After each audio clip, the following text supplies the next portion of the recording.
Welcome to the show. As always, let's get started with the latest numbers in the coronavirus. I don't actually need the internet to show you that. Actually, I think I do.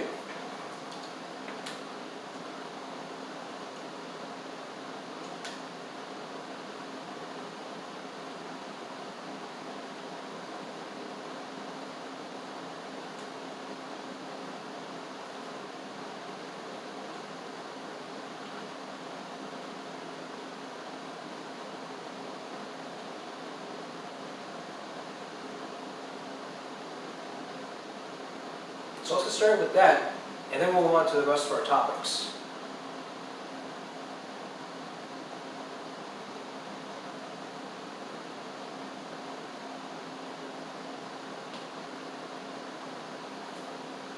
Because as always, I want to get you the very latest on this. That's why the show is about getting, helping you guys out whenever stuff like this goes down. As of yesterday, person-to-person contact. The total new case, person-to-person contact, no new cases so far. 36 cases are under investigation, 633 cases total. No new cases so far, no new deaths. Confirmed by age, total tested. So as always, I want to let you...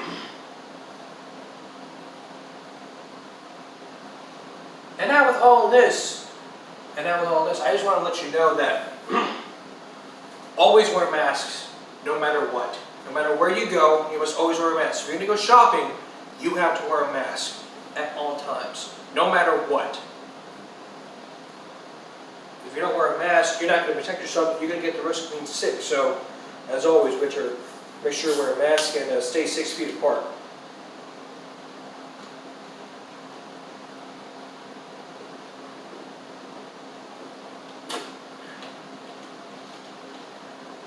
Now, let's get to the other news. Let's get to the other topics right now. Restaurants are now reopening because of the virus. One of them's closed down, the Bar and Grill down on Waldron Road, because they're trying to deep clean stuff. And with the numbers rising and stuff, people are like always saying people need to have the place clean because of all this, making sure that nothing else happens.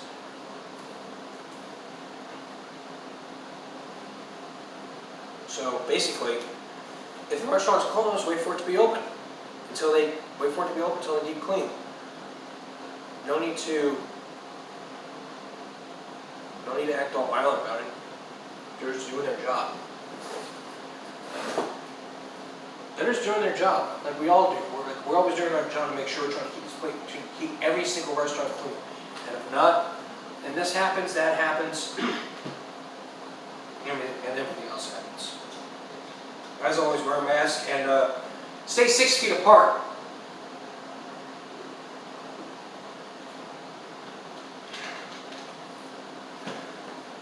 Always.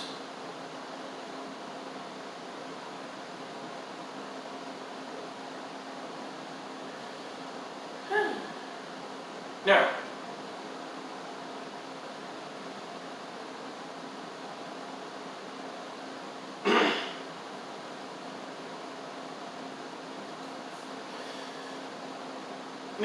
last time on our show, we talked about First Amendment rights. And we looked at a video where this guy was a child pedophile with a sign saying "F the county."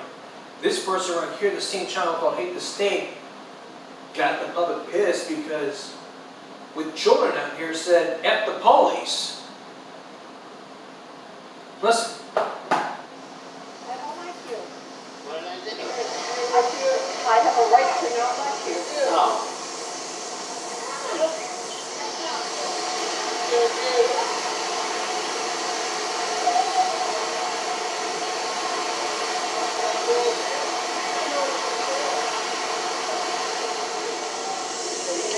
Pretty tough.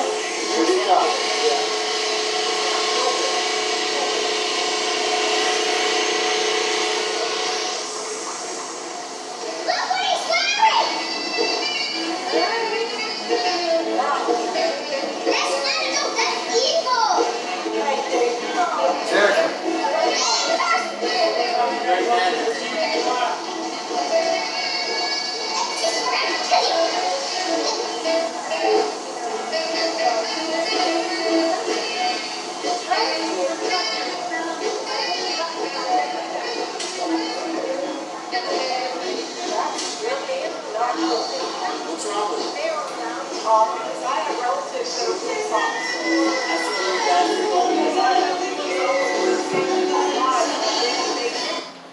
People don't like it, don't wear it. I mean, don't look at it. I mean, in the state, I mean, that all officers have to abide by the Constitution.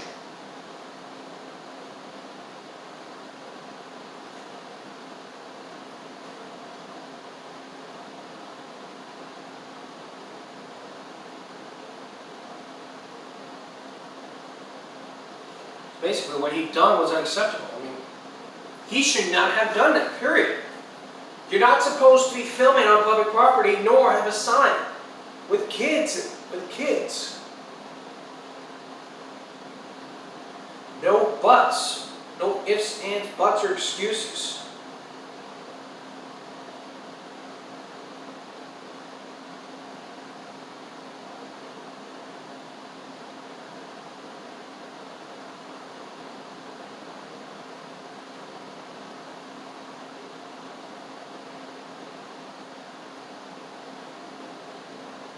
So that's basically it for him. And if he does this again, then he basically going to be arrested. I mean, what is he going to be arrested for? I'll tell you what's going to be arrested. He'll be arrested for disorderly conduct. It's like, how is that disorderly conduct? It's free speech. Of course it's free speech. But in front of a child?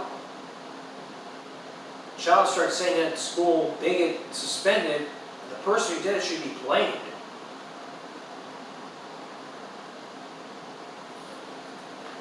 If you were to understand that, you'd be like, oh, I can't wear that because if I do, I'm going to get in trouble.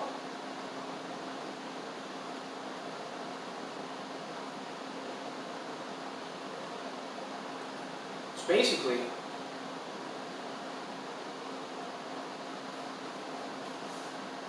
if I were to see him do this again in front of other children, we would have a whole different show now, wouldn't we?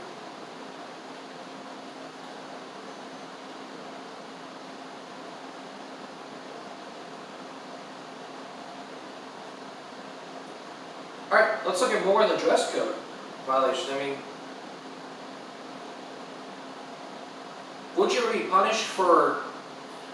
Hang on a second. Here's a question for you. Would you be punished for violating school dress code? Well, yes, in some cases you would be violating. But in some cases, the punishment goes too far. Like in this first story.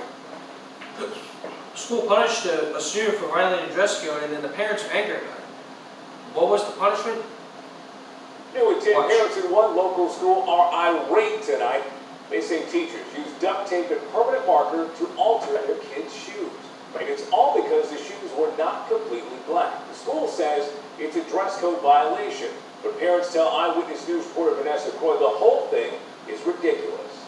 This is the third year my kids have attended the school.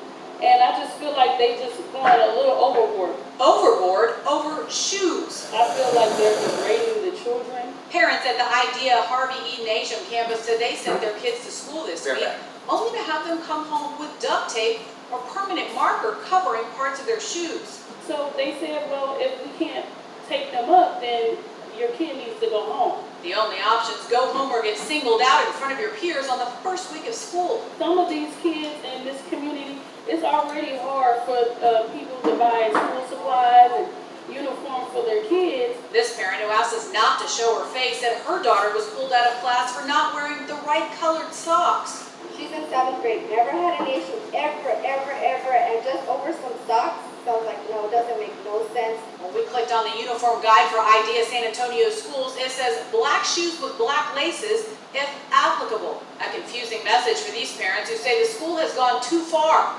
punishing kids for a small detail on their shoes. It feels good to have a great school on this side of town, and for them to implement the rules the way they're going about it is the wrong way. Vanessa is joining us now from the Idea Nation campus. Vanessa, what does the school district have to say? Well, Erin, they told me that uniforms play an important role in the culture here at Idea Public Schools. They said they not only help maintain a focused learning environment, but they also reinforce positive behavior. The district also told me they communicated those uniform requirements to parents before the school year even started. But Erin, some of those parents told me today they're so upset by what happened to their kids, they're going to withdraw them and enroll them into another school. Exactly. That is why uniforms are placed in schools, because to prevent distraction.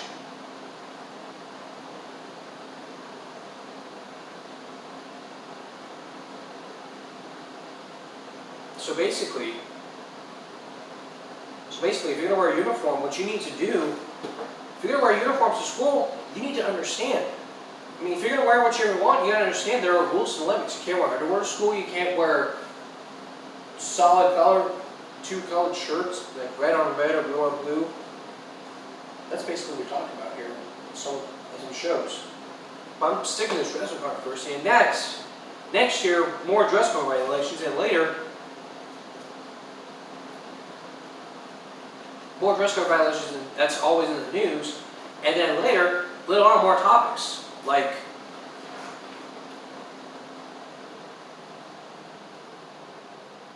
and later on, more topics. We'll explain after the break.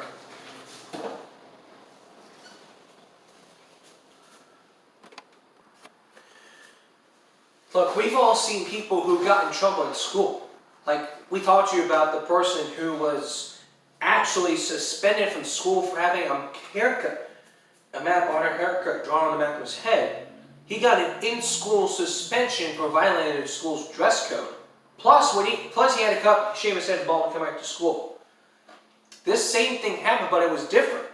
The school used a magic marker on his son because they violated the school dress code. What does Mario say? Take a look. That controversy in Pearland ISD. The school said the boy's haircut with this design cut into it violates the dress code there. Now, here's where the controversial part of the story comes in. A school administrator took a magic marker and filled it all in. The young boy's mother is understandably not happy about this. Channel 2's Taisha Walker reporting on that story tonight from Barry Miller Junior High School. We have tried multiple times to try to sit down and talk to the mother of that Barry Miller Junior High School student. The mother ended up changing her mind about going on camera, but she had this to say by email. Angela Washington shared this photo of her 13-year-old son Jules' head. If you look closely, you can see where she says a black permanent marker was used to shade in the carved design in his head. KPRC2 has a copy of the statement that says the student's haircut was against the dress code. Quote, hair must be neat, clean, and groomed. Extreme hairstyles such as carvings are not allowed. The statement goes on to say that the campus administrator mishandled disciplinary action and that filling in the hair carving is not a practice condoned by the district. Other parents say they side with the school to a certain extent. Several parents have shared that the district had all parents sign the school's dress code at the beginning of the school year. Still, Washington claims that the coloring of her son's head had racial undertones and says the whole ordeal was humiliating for her son. We're told that administrator is on leave. The district failed to comment on whether that person is on paid administrative leave. In Pearland, Taisha Walker, KPRC, Channel 2 News. Let's look at but compare this.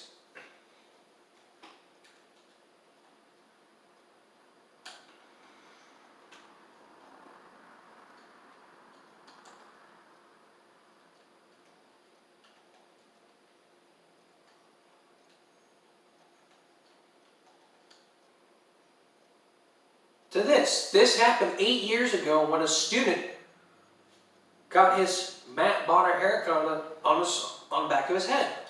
Listen. Patrick Gonzalez has been a Spurs fan ever since I can remember. and he wanted to do something to show off his pride. It shows him, I guess, aiming for a three-pointer. Gonzalez already has red hair like Spurs center Matt Bonner. Now he has a new haircut to support him. Because he's my favorite player, one of my favorite players. We're in the playoffs, you know, and he was doing good until now. He was totally embarrassed. The problem came when he went to Woodlake Hills Middle School. My first period teacher, I guess, called the principal. She told her that was a distraction. His mom was surprised because she says she asked first. They didn't want any kind of problems with any of the principals. I know there's, rules and regulations just like anywhere else you go. Gonzalez says she came here to the front office to ask for permission. School leaders say she mentioned the haircut, but they never gave her the okay. There was no permission that was given.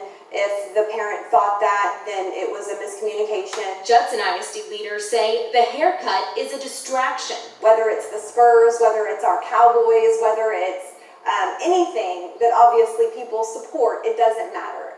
Gonzalez says he's not happy, but he plans to shave off the design. I'm mad because I think they already knew that I was going to get it. His mom's advice: Get a written letter or something from the school, no matter what. Gonzalez says his love for the Spurs is not changing. He'll just have to find a different way to show his pride. Grace White, Fox News at 9. But there's more to the story. After that story aired, Matt Bonner liked it. He gave the kid playoff tickets and autographed swag.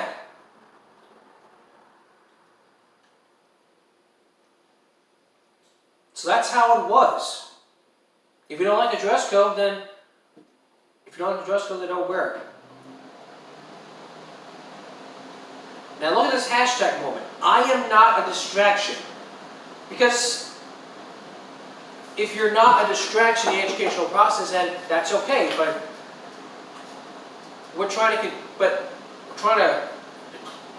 schools are trying not to have a distraction to the learning environment. Hats are banned for several reasons. I tell you this all the time. It's a distraction to the learning environment. And protesting a dress code, well, take a look what happened at a high school several months ago. Take a look. It's walked out of school today, all of this to support a student who was asked to take off her hoodie. That's right, school officials say the student was violating the school's dress code. Let's go live to WDSU reporter Tammy Estwick, who is on the scene with the latest information. Tammy?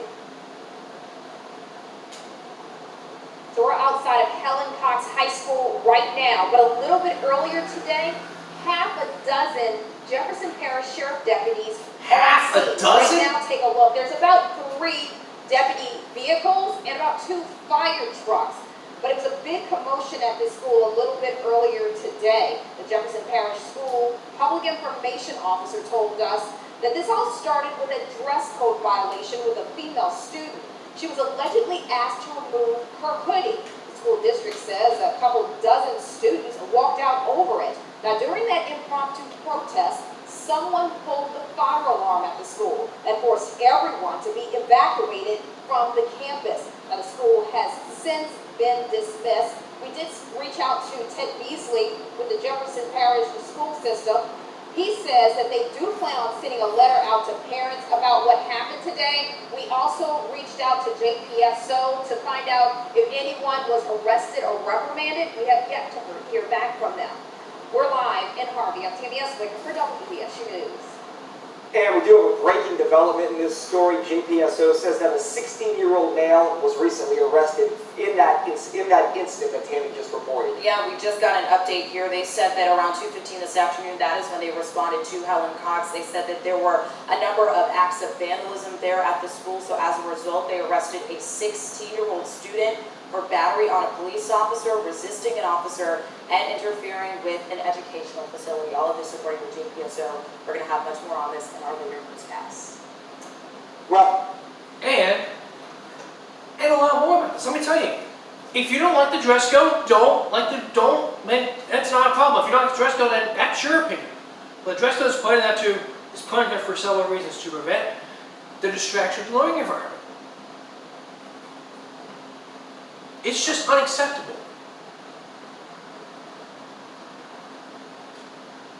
And it will not be tolerated at home.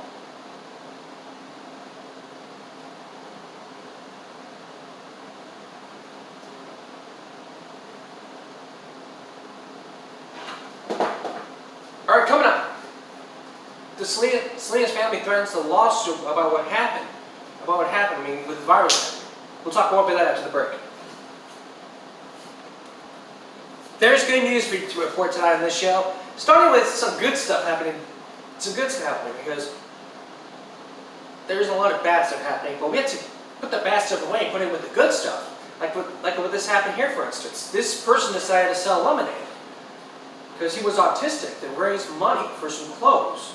And Mr. Spider-Man came in. Earlier today, they're still out there, so if you want to cut deal on through, just swing by. They didn't say when they'd stop, but I have a feeling they will when they run out. Maybe if you want to sell lemonade to help out with the virus and do some good, hey, you can do that as long as you follow the law. Did he have a permit for it? Well, looking into the law, I don't think he needed a permit. But do you need a permit in some states? Absolutely you do.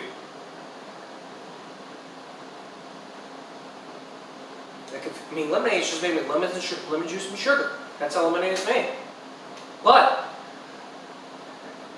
become a bonus for future Give Me a Break experiments, we're going to experiment on selling lemonade.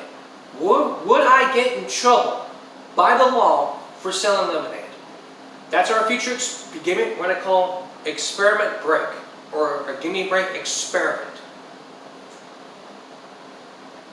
So, look for that in the near future.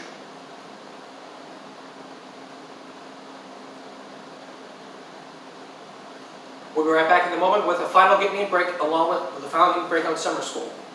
Kingsville cancels their summer school. Why did they have to cancel over some sanitation? Find out when we return. Finally this afternoon, this happened. This happened a few days ago. Kingsville ISD decides to cancel the 2020 summer school program. It says, Dear KISD families, with the increased number of COVID-19 cases in the region and cancellation of multiple area school events, I believe in the best interest of the KISD community to cancel the 2020 summer school. Thank you for responding to phone calls from KISD staff and rearranging your schedules in anticipation of summer school. I apologize for the inconvenience caused by this cancellation. KISD will now focus all energy and resources making workable compliance with the reopening of the school in the fall. These plans will include support of students slated for the year's summer school interventions. Additionally, the plans for these summer schools still being impacted on ongoing COVID-19 pandemic will require the close collaboration of attendance events between KISD and the community. I am confident that the combination will make us stronger. Well, okay. But there's something called virtual summer school? There's something called virtual summer school. Talk with the teachers. Talk with your teachers and say, since we're going to cancel in-class, just virtual summer school. Why don't you not do regular summer school? Just do a virtual summer school, and then people can get caught up. We don't need this. If you're going to cancel summer school, don't cancel it. Change your mind, Dr. Adams. Change your mind. This was from the intern superintendent. If the real superintendent was watching this, you should be ashamed for letting that happen. You should be ashamed. You savage. You savage for letting that happen. You should fire that intern, and then, admit you're making a mistake, fire that intern, and then restart the summer school. Gosh, there's only 2 months left until school comes back in. We don't need this crap. Just imagine it. Summer school needs to be back on track, period. We don't need this crap. Mark my words, if this does not change, you will be hearing from me on the next episode to Give Me a Break. So I say to you this, intern, you have made a mistake. Have virtual summer school, and if it doesn't happen, I will come over there with a full hour episode of Give Me a Break. Even if I don't have transportation, I will come over there. And keep pushing further until you decide to say, we made a mistake. We have to do this. What causes cancellation? It's the increasing numbers. Why not do virtual summer school?